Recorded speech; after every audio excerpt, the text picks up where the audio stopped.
ആയിരക്കണക്കിന് ഡ്രോണുകൾ കൊണ്ട് ന്യൂജേഴ്സിയുടെ ആകാശത്ത് തെളിഞ്ഞ ദൃശ്യങ്ങളാണത്. ലോകകപ്പിന്റെ ഫൈനലിനായി കാത്തിരിക്കുന്നു ന്യൂജേഴ്സി ഒപ്പം ലോകം. ആരടിക്കും ലോകകപ്പ്? സ്പെയിനോ അതോ അർജന്റീനയോ? കാത്തിരിക്കുകയാണ് ഫുട്ബോൾ ലോകം. സ്വാഗതം ഫുട്ഗോളത്തിലേക്ക്.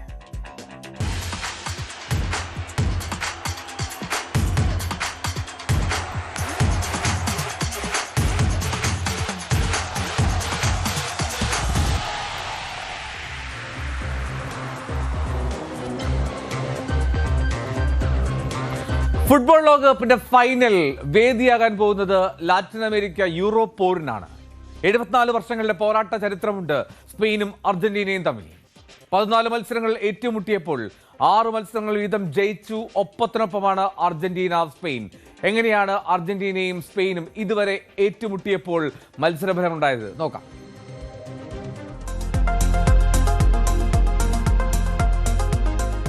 മാർച്ചിൽ നടക്കേണ്ടിയിരുന്ന ഫൈനലിസ്മ റീഷെഡ്യൂൾ ചെയ്ത പോലെ യൂറോ കപ്പ് ചാമ്പ്യന്മാരും കോപ്പ അമേരിക്ക ജേതാക്കളും കൊമ്പുകോർക്കുകയാണ് ലോകകപ്പിന്റെ കലാശപ്പോരിൽ. 2 ഫുട്ബോൾ കരുത്തുകളുടെ പ്രതിനിധികളെങ്കിലും പരസ്പരം നന്നായി അറിയുന്ന 2 ടീമുകളാണ്. അർജന്റീനയുടെ ഇതിഹാസ നായകൻ ജീവിതത്തിലെ പ്രധാന കാലഘട്ടം ചെലവിട്ടതും സ്പെയിനിൽ തന്നെ. ലോക കിരീടത്തിനായുള്ള പോരാണെങ്കിലും സൗഹൃദാന്തരീക്ഷം ഇല്ലാതാക്കില്ല ഈ 2 ടീമുകളും എന്നുറപ്പ്. മെസ്സിയും യമാലും നേർക്കുനേർ വരുന്നുവെന്നതാണ് കൗതുകകരം. 2006 കുഞ്ഞു യമാലിനൊപ്പമുള്ള മെസ്സിയുടെ ചിത്രങ്ങൾ അതുകൊണ്ട് സമൂഹ മാധ്യമങ്ങളിൽ പറക്കുകയാണ്.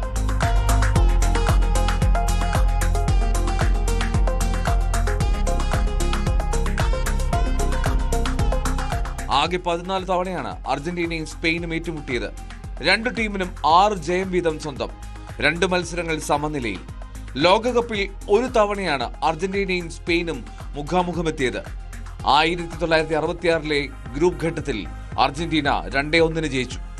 2018 ഈ 2 ടീമുകളും അവസാനമായി രാജ്യാന്തര വേദിയിൽ കണ്ടത്. മെസ്സി ഇല്ലാതെ ഇറങ്ങിയ അർജന്റീനയെ 6-1 ആ സൗഹൃദ പൂരിൽ സ്പെയിൻ തകർത്തത്. 2 ലോക കിരീടങ്ങൾ നേടുന്ന ഏക ക്യാപ്റ്റനാകാൻ മെസ്സി പരിശ്രമിക്കുമ്പോൾ പ്രതിരോധ കരുത്തും മിഡ്ഫീൽഡിലെ ക്രിയാത്മകതയും ചേർത്തുവെച്ചാണ് സ്പെയിൻ ആധിപത്യത്തിന് ശ്രമിക്കുന്നത്. 2ാമത്തെ ലോക ഫൈനൽ കളിക്കുന്ന സ്പെയിൻ സുവർണ തലമുറയുടെ പിന്മുറക്കാരാകാൻ ആഗ്രഹിക്കുന്നു. ലയണൽ മെസ്സിക്ക് ഒരുപക്ഷെ അവസാന രാജ്യാന്തര വേദിയായി മാറാം ഈ ലോകകപ്പ് ഫൈനൽ. റൊസാരിയോക്കാരനാണെങ്കിലും ജീവിച്ചത് മുഴുവൻ സ്പെയിനിലാണ്. സ്പെയിനെ മറികടന്ന് ലോക കിരീടം ഉയർത്താനായാൽ അതിലും മികച്ചൊരു പടിയിറക്കമില്ല ഫുട്ബോൾ രാജാവിന്. World cup desk, news 18. ഈ ലോകകപ്പിന്റെ ഫൈനലിൽ അർജന്റീന ഇറങ്ങാൻ പോകുമ്പോൾ അർജന്റീന ആരാധകർക്കെങ്കിലും ആശങ്കയായിട്ട് ഒരു കാര്യം ഇങ്ങനെ നിൽക്കുകയാണ്. ഒരു വാള് പോലെ അർജന്റീന അർജന്റീന താരങ്ങൾ നടത്തിയ ഒരു ആഘോഷം അതല്പം പ്രശ്നമാകുമോ എന്നുള്ളതാണ്. കാരണം ഈ ഫാക്ലാൻഡ് ദ്വീപുകളുമായി ബന്ധപ്പെട്ട രാഷ്ട്രീയ ബാനർ പ്രദർശിപ്പിച്ചിരുന്നു അർജന്റീന ടീം അംഗങ്ങൾ മത്സരശേഷം ആ ഗ്രൗണ്ടിൽ വെച്ച്. അപ്പോൾ ഫിഫ അതിനെതിരെ അച്ചടക്ക നടപടി സ്വീകരിക്കാനുള്ള സാധ്യതയുണ്ട്. ദ്വീപുകൾക്ക് മേലുള്ള പരമാധികാരം അത് അവകാശപ്പെടുന്ന ബാനർ പിടിച്ച് ചിത്രങ്ങൾ എടുത്താണ് അർജന്റീന താരങ്ങൾ അന്ന് കളത്തിൽ നിന്ന് കയറിയത്. ഈ സംഭവത്തിൽ ബ്രിട്ടീഷ് പ്രധാനമന്ത്രി അടക്കം ബ്രിട്ടീഷ് മിനിസ്റ്റർമാരുൾപ്പെടെ ഫിഫയോട് വിശദീകരണം അല്ലെങ്കിൽ അന്വേഷണം വേണമെന്നുള്ള ആവശ്യവുമായി രംഗത്തെത്തിയിട്ടുണ്ട്. ഫൈനലിന് മുമ്പ് ഒരു തീരുമാനം ഉണ്ടാകുമോ എന്നുള്ള ആകാംക്ഷ നിലനിൽക്കുന്നു. മത്സരത്തിന് ശേഷമുള്ള ആഘോഷത്തിനിടയിലാണ് സ്റ്റേഡിയത്തിലെ ആരാധകർ നൽകിയ ലാസ് മാൽവിനാസ് അർജന്റീനാസ് എന്നെഴുതിയ ബാനർ അർജന്റീന താരങ്ങൾ പ്രദർശിപ്പിച്ചത്. മാൽവിനാസ് അർജന്റീനക്കാരുടേതാണ് എന്നാണ് ആ ബാനറിലെ മുദ്രാവാക്യം. ഫാക്ലാൻഡ് ദ്വീപുകളെ ഐലാസ് മാൽവിനാസ് എന്നാണ് അർജന്റീനക്കാർ വിളിക്കുന്നത്. ഫുട്ബോളിൽ രാഷ്ട്രീയം കലർത്തരുത് എന്ന ചട്ടം ലംഘിച്ചു എന്നാണ് ഇംഗ്ലണ്ടിന്റെ വാദം. I think it was certain to happen because it was such an egregious violation of the rules of not having political activity as part of the football. So I think we can expect that investigation to unfold, and it certainly should do. It was entirely inappropriate.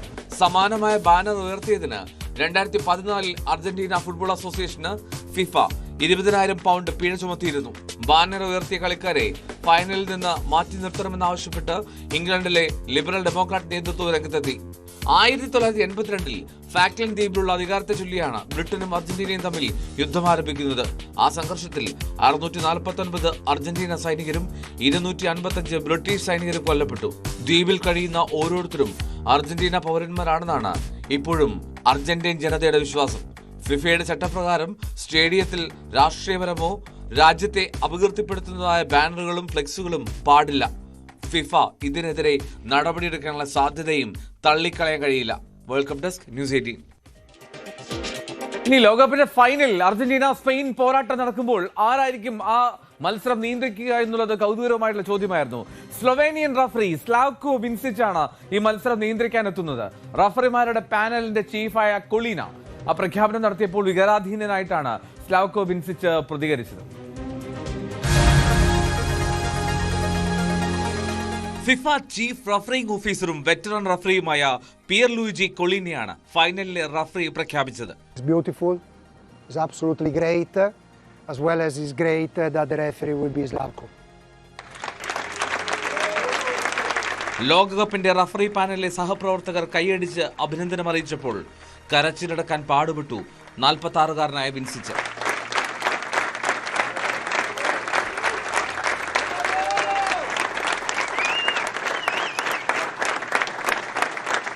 ഏതൊരു റഫറിയുടെയും സ്വപ്നമാണ് ലോകകപ്പ് final. തെരഞ്ഞെടുക്കപ്പെട്ടു എന്ന് കേട്ടപ്പോൾ ആദ്യം അമ്പരപ്പായിരുന്നു, ഇപ്പോൾ സന്തോഷമെന്ന് വിൻസിച്ച്.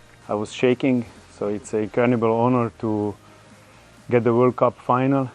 It's something that it's only a dream for a referee, for a young referee when it starts.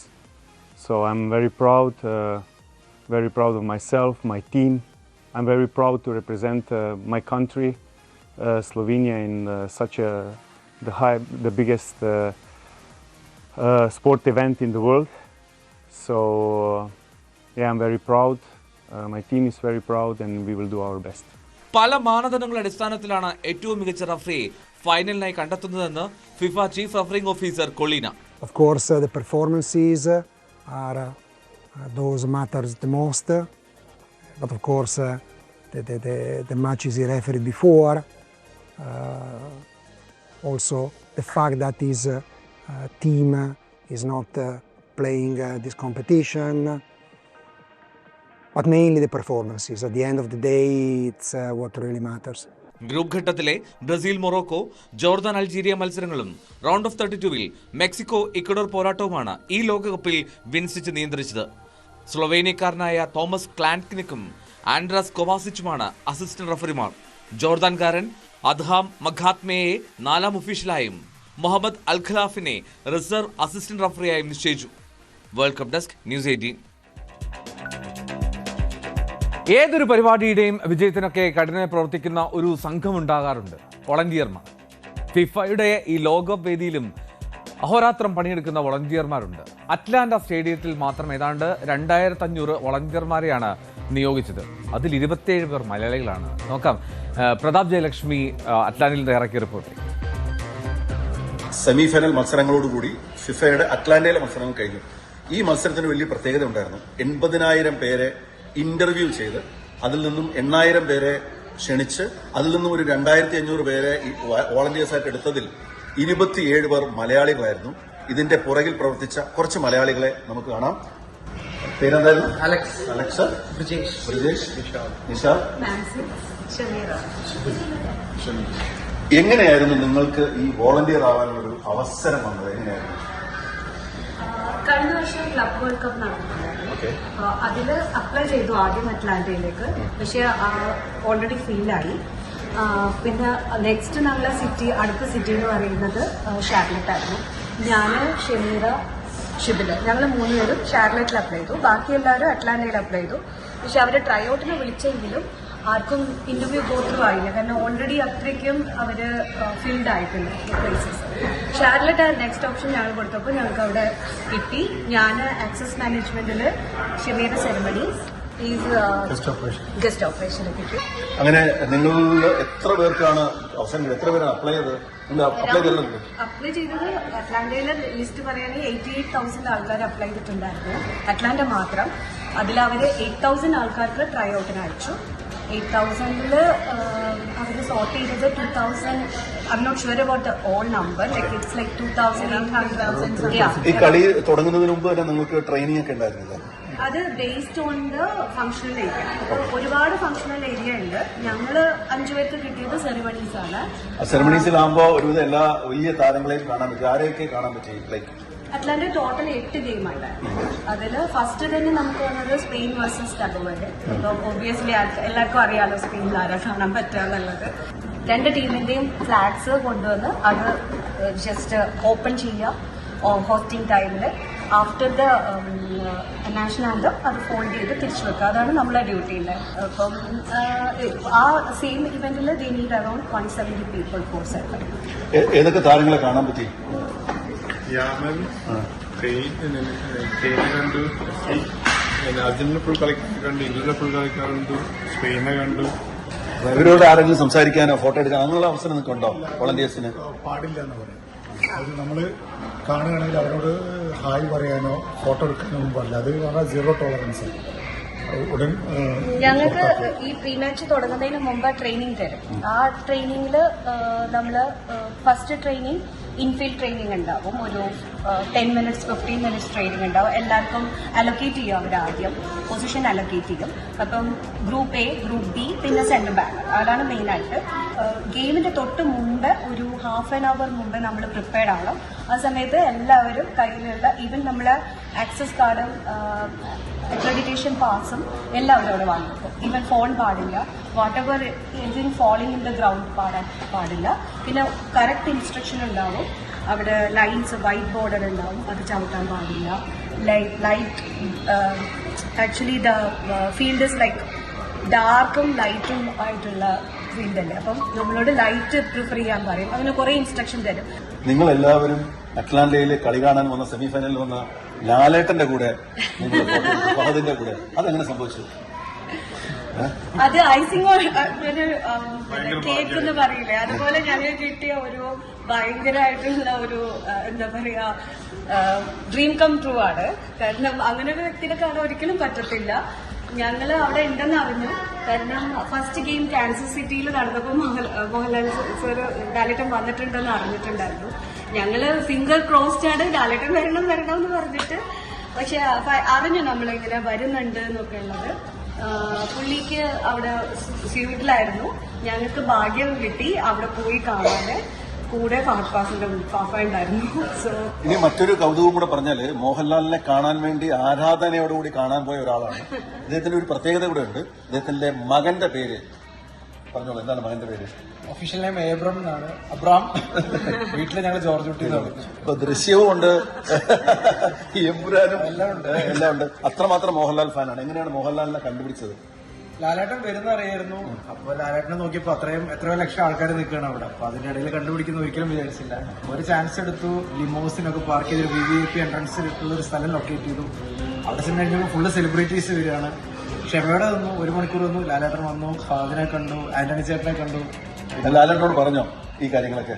അത്രയൊന്നും പറയാനുള്ള സമയമില്ല. ആന്റണി പെരുമാറിനോട് പറഞ്ഞു. കാരണം ആശീർവാദ് ഹോളിവുഡ് നല്ലതായിട്ട് സപ്പോർട്ട് ചെയ്യുന്നതാണ്. അപ്പോൾ അവർ കെയർഫുൾ ഉള്ളതുകൊണ്ട് അവർക്ക് പറഞ്ഞു. അതുകൊണ്ട് അവർ ടൈം സ്പെൻഡ് ചെയ്തു. ഇപ്പോൾ അമേരിക്കയിൽ നിന്നുള്ള വിവരങ്ങളാണ് പ്രതാപ് ജയലക്ഷ്മി നമ്മോടൊപ്പം പങ്കുവച്ച ന്യൂസ് 18-മായി. ലോക ഫുട്ബോൾ ആവേശം പലരിലും പല രീതിയിലുള്ള സന്തോഷം ഒക്കെ പ്രകടമാക്കാറുണ്ട് പലരും. ചിലരുടെ ഫുട്ബോൾ ഭ്രമം നമ്മളെ അത്ഭുതപ്പെടുത്തും. അത്തരം ഒരു അപൂർവ കാഴ്ചയാണ് ഇനി പുതിയതായൊരു വാങ്ങിയ കാറ്. അത് മുഴുവൻ ഈ ലോകകപ്പിന്റെ സ്റ്റിക്കർ ഒട്ടിച്ചു വെച്ചിരിക്കുകയാണ്. കുട്ടിക്കാലത്തെ ഒരു സ്വപ്നം അത് പൂർത്തീകരിക്കുകയാണ് ഏരിയൽ സൈസ് എന്ന 33-കാരൻ നടത്തിയത്.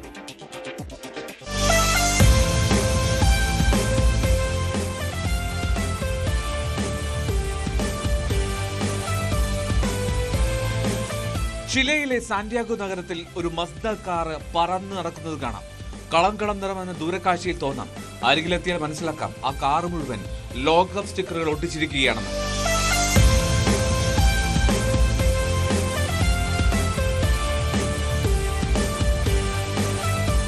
നൂറുകണക്കിന് സ്റ്റിക്കറുകളാണ് ഇതിനായി ഉപയോഗിച്ചിരിക്കുന്നത്. സൂപ്പർ താരം ലയണൽ മെസ്സിയും ക്രിസ്ത്യാനോ റൊണാൾഡോയും ഉൾപ്പെടെ പ്രിയപ്പെട്ട താരങ്ങളെല്ലാം കാറിന്റെ വശങ്ങളിലും ബോണറ്റിലുമായുണ്ട്. ദാരിദ്ര്യം നിറഞ്ഞ കുട്ടിക്കാലത്ത് ലോകകപ്പ് സ്റ്റിക്കറുകൾ ഏരിയൽ ഒസസ് എന്ന ഈ കാർ ഉടമയ്ക്ക് സ്വപ്നമായിരുന്നു. അന്നത് സ്വപ്നമായി അവശേഷിച്ചുവെങ്കിലും ഇന്ന് പൂർത്തീകരിക്കാൻ കഴിഞ്ഞതിന്റെ ആവേശത്തിലാണ് ഒസസ്. La idea es que este auto no lo haya llenado solo yo. Ese es mi propósito, que entre todas las personas lo podamos llenar. Y así fue. Yo llené con mis 350 láminas, 373 láminas repetidas, llené parte del capó, quedó sin llenar al 100% y se me ocurrió hacer una gira, inventar una gira. que partió por Talca, después pasó a Chillán, Concepción, Hualpén, Lenga, Penco y Lirquén. Tenía que ir a Penco y Lirquén porque en verano estuve en el tema de los incendios allá, ayudando, y quería ir a darme una vuelta con el auto, entregarle una ayuda, o sea, no sé si ayuda, entregarle felicidad un poco a la gente, que vean el auto, y eso se logró. Después de visitarlo después de 6 meses. Mazda car സ്റ്റിക്കറുകളാൽ നിറയ്ക്കണമെന്ന് തീരുമാനിച്ചപ്പോൾ ഒസസിന്റെ കൈവശമുണ്ടായിരുന്നത് 370ഓളം സ്റ്റിക്കറുകൾ മാത്രമാണ്. കാറിന്റെ ഒരു വശം മാത്രം നിറയ്ക്കാനേ അതുകൊണ്ട് കഴിയുമായിരുന്നുള്ളൂ. അങ്ങനെ ചിലയിലെ വിവിധ നഗരങ്ങളിലേക്ക് യാത്ര നടത്തി. സ്റ്റിക്കറുകൾ ശേഖരിക്കാൻ കുട്ടികളെ ഉൾപ്പെടെ കൂടെ കൂട്ടി. യാത്ര ചെയ്യുമ്പോഴെല്ലാം കാറിൽ സ്റ്റിക്കർ പതിപ്പിക്കാൻ ഫുട്ബോൾ ആരാധകർ ആവേശത്തോടെ എത്തിയെന്ന് ഒസെസ്. പ്രശസ്ത സ്റ്റിക്കർ കമ്പനിയായ പാനിനിയും ഒസസിന് പിന്തുണയുമായി എത്തി. ലോകകപ്പ് സ്റ്റിക്കറുകളാൽ മൂടിയ കാറുമായി ഒസസ് യാത്ര തുടരുകയാണ്. ബാല്യകാലത്തെ ദാരിദ്ര്യം കാരണം നേടാനാകാതെ പോയ കൊച്ചു സ്വപ്നത്തെ രാജ്യം മുഴുവൻ അറിഞ്ഞ ആവേശമാക്കി മാറ്റിയതാണ് ഒസസിന്റെ പ്രയാണം. World cup desk, news 18.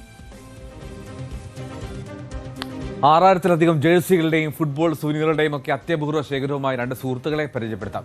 Croatian തലസ്ഥാനമായിട്ടുള്ള സഗ്രബിലാണ് ഈ അപൂർവ ശേഖരം. 10 വർഷം കൊണ്ടാണ് ഇത്രയധികം ജേഴ്സികൾ ഈ സുഹൃത്തുക്കൾ ശേഖരിച്ചത്. അത് ചില്ലറക്കാരുടെയല്ല. പെലെ, മറഡോണ, ബെക്കൻബോർ, ഇങ്ങനെ ഇതിഹാസ താരങ്ങളുടെ ജേഴ്സികൾ അടങ്ങുന്ന വലിയൊരു ശേഖരമാണ്. അതിന്റെ വിപണി മൂല്യം പരിശോധിച്ചാൽ ഏകദേശം 54 കോടി രൂപയോളം വരുമെന്നാണ് കണക്ക്. ഫുട്ബോളിന്റെ നെഞ്ചിലേറ്റിയ 2 ചങ്ങാതിമാർ, ക്രൊയേഷ്യയിലെ സാഗ്രബ് സ്വദേശികളായ ദാവോർ തിസ്ലറും മാർക്കോ സെനിച്നാക്കും. കഴിഞ്ഞ ഒരു പതിറ്റാണ്ടായി ഇവർ കാത്തു സൂക്ഷിക്കുന്നത് ലോക ഫുട്ബോളിന്റെ സുവർണ ചരിത്രമാണ്. ഇവരുടെ ശേഖരത്തിലുള്ള 6000-ലധികം ജേഴ്സികൾ കടയിൽ നിന്നും വാങ്ങിയതല്ല, പകരം ഇതിഹാസ താരങ്ങൾ ധരിച്ചതോ അല്ലെങ്കിൽ മത്സരങ്ങൾക്കായി പ്രത്യേകം തയ്യാറാക്കുകയോ ചെയ്തതാണ്. ക്രൊയേഷ്യൻ ഫുട്ബോളിന്റെ ജൈത്രയാത്ര മുഴുവൻ ഈ ഒറ്റ മുറിയിലുണ്ട്. ചരിത്രത്തിലെ ക്രൊയേഷ്യയുടെ ആദ്യ ജേഴ്സി മുതൽ 98-ൽ ഫ്രാൻസിൽ 3-ാം സ്ഥാനം നേടിയപ്പോഴും 2018-ൽ റഷ്യയിൽ റണ്ണേഴ്സ് അപ്പ് ആയപ്പോഴും ഒടുവിൽ ഖത്തറിൽ 3-ാമന്മാരായപ്പോഴും താരങ്ങളണിഞ്ഞ ജേഴ്സികൾ ഇവിടെ പ്രദർശിപ്പിച്ചിട്ടുണ്ട്. ക്രൊയേഷ്യൻ ജേഴ്സികൾക്ക് പുറമെ ബ്രസീൽ, അർജന്റീന, മൊറോക്കോ, ഘാന തുടങ്ങി ലോകത്തിലെ പ്രമുഖ ടീമുകളുടെ എല്ലാം ജേഴ്സികളുണ്ട്. കൂട്ടത്തിൽ ഏറ്റവും മൂല്യമേറിയത് 1974-ൽ യുഗോസ്ലവിയക്കെതിരെയുള്ള മത്സരത്തിൽ ജർമ്മൻ ഇതിഹാസം ഫ്രാൻസ് ബെക്കൻബോവർ ധരിച്ച ജേഴ്സിയാണ്. കൂടാതെ ഫുട്ബോൾ രാജാവ് പെലെയുടെ സാന്റോസ് ക്ലബ് ജേഴ്സിയും ഡീഗോ മറഡോണയുടെ അർജന്റീന ജേഴ്സിയും ഇവിടെ ഭദ്രമാണ്. വലിയ തുക വാഗ്ദാനം ചെയ്ത് പലരും സമീപിച്ചു, പക്ഷേ അത് വിൽക്കാൻ ഇവർ തയ്യാറായില്ല. ജേഴ്സികൾക്ക് പുറമെ 300-ലധികം ഒറിജിനൽ ഫുട്ബോളുകൾ, ബൂട്ടുകൾ, ഗോൾ കീപ്പിംഗ് ഗ്ലൗവുകൾ എന്നിവയും ഇവരുടെ പക്കലുണ്ട്. Da, počeli smo skupljati prije nekakvih 10 godina. U ovoj prostoriji ima nekih 2500 dresova. Svi su nošeni ili pripremljeni za utakmicu, znači nisu to fan shop dresovi, nego pripremljeni, kažem, ili nošeni dresovi, ali sve skupa imamo negdje preko 6000 dresova. Pa ima svih dresova, znači reprezentacije, klubova, Hrvatske lige, znači baš ono širok spektar. സ്പെയിനിന്റെ യുവ sensation Lamine Yamal അടക്കമുള്ളവരുടെ ജേഴ്സികൾ സ്വന്തമാക്കാനുള്ള ശ്രമത്തിലാണ് ഇപ്പോഴിവർ. തങ്ങളുടെ പ്രിയപ്പെട്ട ശേഖരം പൊതുജനങ്ങൾക്കായി തുറന്നുകൊടുക്കാൻ Zagreb നഗരത്തിൽ ഒരു വലിയ football jersey museum ആരംഭിക്കണമെന്നാണ് ഈ കൂട്ടുകാരുടെ സ്വപ്നം.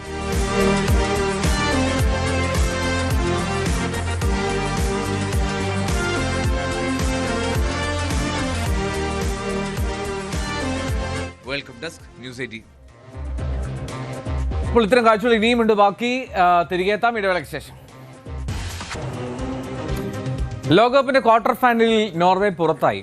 നോർവേ ആരാധകരുടെ ആ വൈക്കിംഗ് റോയിങ് അത് ഇപ്പോഴും അതിന്റെ ഒരു ഓളം നിലനിൽക്കുന്നുണ്ട്. എന്നാലും ആ ആഘോഷം ആരും മറന്നിട്ടുമുണ്ടാകില്ല. നോർവേ ആരാധകർ ലോകമെമ്പാടും നടത്തിയ വൈക്കിംഗ് റോവിംഗ് എന്ന ആ ആഹ്ലാദ പ്രകടനത്തിന് പിന്നിൽ ഒരു യഥാർത്ഥ വിസ്മയമുണ്ട്.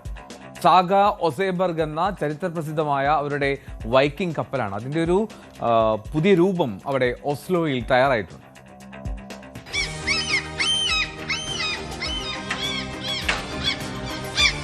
ഇത് സാഗ ഒസ്ലാബർഗിന്റെ മാതൃകയിൽ നിർമ്മിച്ച വൈക്കിംഗ് കപ്പലാണ്. ഓസ്ലോയ്ക്ക് സമീപമുള്ള ടോൺസ്ബർഗിൽ നങ്കൂരമിട്ടിരിക്കുന്ന 21.5 മീറ്റർ നീളമുള്ള കപ്പൽ വെറുമൊരു മരക്കപ്പലല്ല. 9ാം നൂറ്റാണ്ടിലെ വൈക്കിംഗ് സംസ്കാരത്തിന്റെ ജീവിക്കുന്ന പ്രതീകമാണ്. തങ്ങളുടെ ടീമിന്റെ ചരിത്രപ്രധാനമായ മത്സരത്തിന് മുന്നോടിയായി ആരാധകർ നടത്തുന്ന വൈക്കിംഗ് റോ എന്ന തുഴച്ചിൽ പ്രകടനത്തിന്റെ യഥാർത്ഥ പ്രചോദനം ഈ കപ്പലാണ്.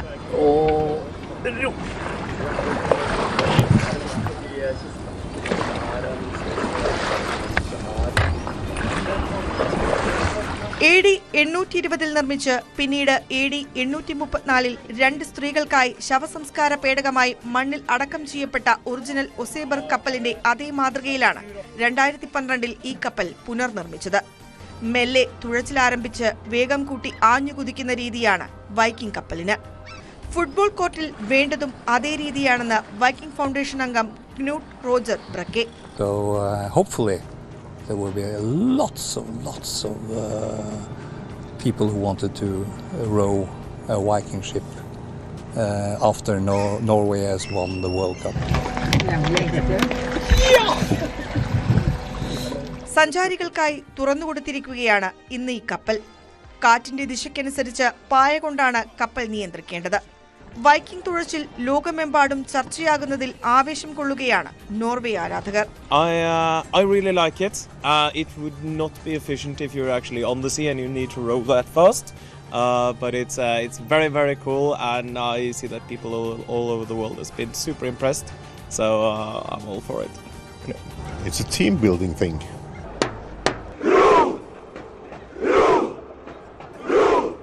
സാഗ ഒസ്ലോബർഗിന്റെ മാതൃക കാണാൻ ഒരുപാട് പേരാണ് ഓസ്ലോയിലേക്ക് എത്തുന്നത്.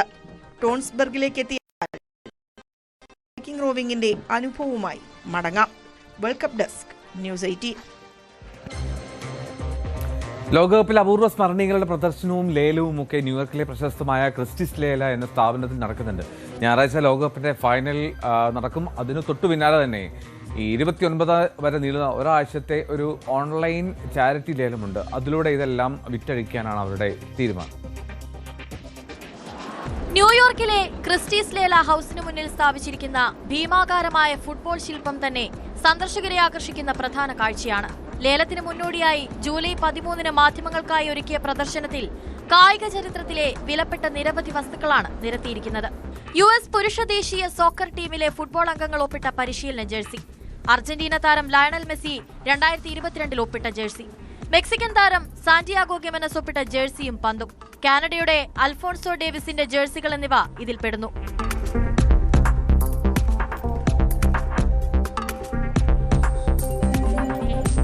ലോകകപ്പിലെ ഉദ്ഘാടന മത്സരങ്ങളിൽ ഉപയോഗിച്ച പന്തുകളും ഫൈനൽ മത്സരത്തിലെ പന്തും ലേലത്തിലുണ്ടാകുമെന്ന് ക്രിസ്റ്റീസിന്റെ senior sale coordinator Grace Parker വ്യക്തമാക്കി. We'll have a ball from each of the opening games, and we'll have one from the final game, and then we'll have some performance-used items from the halftime show as well, in addition to some of the items behind me, including the 2022 Messi signed jersey. FIFA ലോകകപ്പ് ചരിത്രത്തിലെ ആദ്യത്തെ final half time ഷോയുമായി ബന്ധപ്പെട്ട വസ്തുക്കളാണ് ഈ ലേലത്തിലെ മറ്റൊരു പ്രധാന ആകർഷണം. Global citizen നിർമ്മിക്കുന്ന ഈ ഹാഫ് ടൈം ഷോയിലെ കലാകാരന്മാരുടെ പേരുകൾ പ്രഖ്യാപിക്കാൻ ഉപയോഗിച്ച ഫിഫയുടെ എർത്ത് ബോൾ ലേലത്തിലുണ്ട്.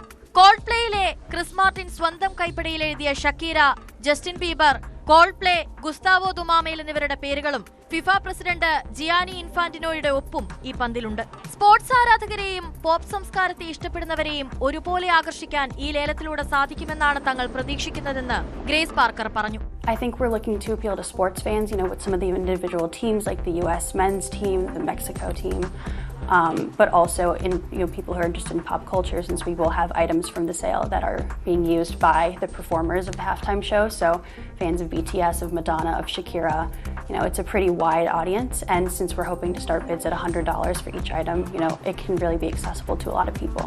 ഈ ചാരിറ്റി ലേലത്തിൽ നിന്ന് ലഭിക്കുന്ന തുക കുട്ടികൾക്ക് വിദ്യാഭ്യാസവും ഫുട്ബോൾ പരിശീലനവും നൽകുന്നതിനായുള്ള ഫിഫ ഗ്ലോബൽ സിറ്റിസൺ എഡ്യൂക്കേഷൻ ഫണ്ടിലേക്ക് നൽകും. ലോകമെമ്പാടുമുള്ള ഫുട്ബോൾ പ്രേമികൾക്ക് തങ്ങളുടെ പ്രിയപ്പെട്ട താരങ്ങളുടെയും കലാകാരന്മാരുടെയും സ്മരണികകൾ സ്വന്തമാക്കാനുള്ള സുവർണാവസരമാണിത്. World cup desk, news 18. ഈ ഫുട്ബോൾ ലോകകപ്പിനിടെ സന്തോഷം നൽകുന്ന മറ്റൊരു കാര്യം നമ്മുടെ പ്രിയപ്പെട്ട ഫുട്ബോളർ CK വിനീത്. CK വിനീതിന്റെ പുസ്തകത്തിന്റെ തയ്യാറെടുപ്പിലാണ് അദ്ദേഹം. അതിന്റെ കവർ പുറത്തിറക്കിയിട്ടുണ്ട്. ഇന്ത്യൻ നായകൻ സുനിൽ ഛേത്രിയാണ് ആ പുസ്തകത്തിന്റെ കവർ പുറത്തിറക്കിയത്. ഒരു പന്ത് കളിക്കാരന്റെ ഇന്ത്യൻ യാത്രകൾ എന്നാണ് ആ പുസ്തകത്തിന്റെ പേര്. കോവിഡ് കാലഘട്ടത്തിൽ വിനീത് നടത്തിയ ഏതാണ്ട് 14 സംസ്ഥാനങ്ങളിലൂടെ നടത്തിയ യാത്രയുടെ അനുഭവങ്ങളാണ് അതിൽ പറഞ്ഞിരിക്കുന്നത്. വളരെ മനോഹരമായിട്ടുള്ള പുസ്തകമായി തന്നെ പ്രതീക്ഷിക്കണം. വിനീതിൻ്റെ അനുഭവ സമ്പത്ത് ഏതാണ്ട് 17,620 കിലോമീറ്റർ യാത്ര ചെയ്താണ്. ആദ്യം നമുക്ക് സുനിൽ ഛേത്രി അത് പുറത്തിറക്കുന്ന ദൃശ്യം.